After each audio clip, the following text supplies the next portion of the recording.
Today I want to talk to you guys about 5 crucial soil working tools that aren't exclusive to farming, but I think are very important for a small farmer. I'll go through what those 5 are. That's coming up next on The Urban Farmer.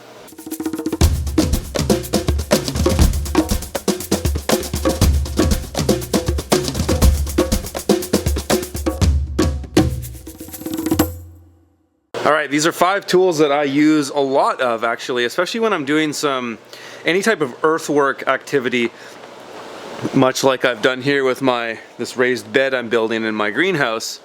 And so I'll explain all 5 of these. Again, these aren't farming tools per se. These aren't like a stirrup hoe or a tilther or a landscape rake or things that we use specific to farming, but they are really handy on the farm and quite necessary if you are going to be shaping any ground or moving mulch or things like that. So let's start from the beginning. So you'll notice I've got 2 types of shovels here, and they're different. So this shovel here, this is a lightweight shovel. It weighs half of what this shovel weighs, but it has a different purpose. This kind of shovel is what I use if I'm moving any light dirt. Like, so this dirt here in this bed is light and it's moved. I mean, it's loose. So this is the kind of shovel I'm going to use if I'm moving around soil like that's loose. If I'm mixing soil on my soil mixing table, I use this shovel. It's basically a shovel that's not used for impact. If you're going and digging into the hard ground, then that's what this shovel's for. So this shovel is a lot heavier duty. It's heavier. It's a lot more sturdy. It's got a bigger foot plate on it for when you're standing on it.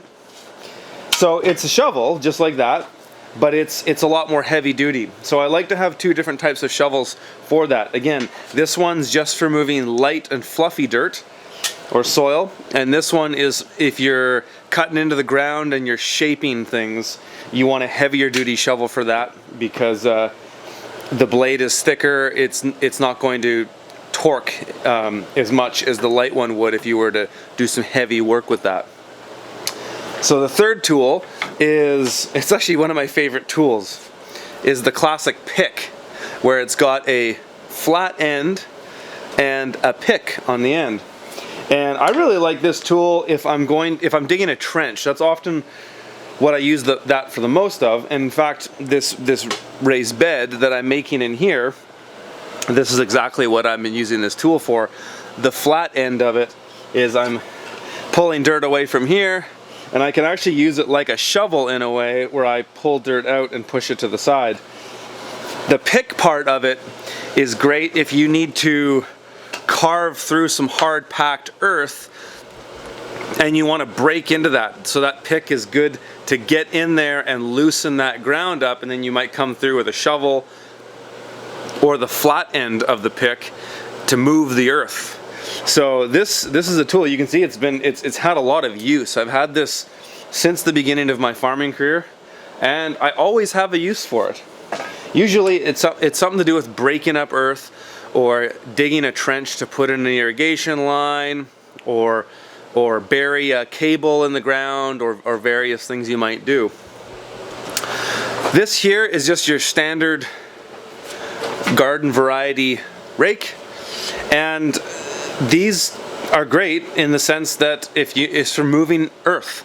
So even with this bed that I'm building right here, I've been moving around the gravel crush on the floor here because I'm going to be putting down some concrete pavers. So I'm using that for shaping ground, moving dirt around. That kind of rake is better than a landscaping rake if you need a smaller surface area. The landscape rake is great, which is the 3-foot wide rake. That's great when you're leveling out ground or you're leveling out beds, but when you want to move earth around, especially if it's heavy earth, if it's gravel or rocks or even wood chips, you're better to have a smaller surface area because you can cut into the ground more. You might do a lot of your preliminary raking with something like that, and then you might come and finish off with a landscape rake to get a finer, a more smooth surface. And last but not least, this is a very, very handy shovel, is just a big broad shovel. This is great for if you're like moving wood chips, or you're moving non-compacted earth and you want to get big heavy, like, you know, big shovelfuls at a time. It can move a lot more dirt than the smaller shovels like this, but you know, it's also good for shoveling snow actually.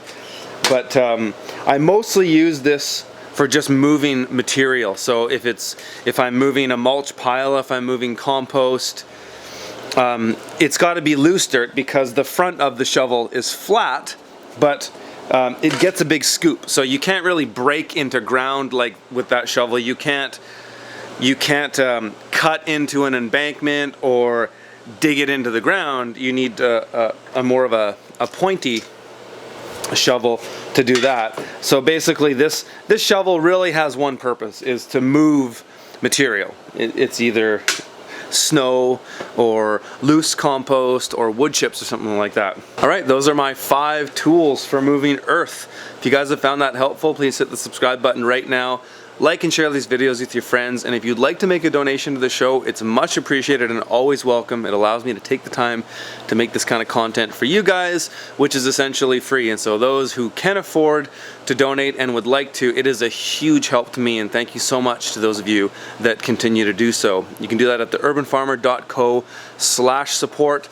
And if you want to check out any of my other online content, check out my book or my one-day workshop, go to theurbanfarmer.co/book.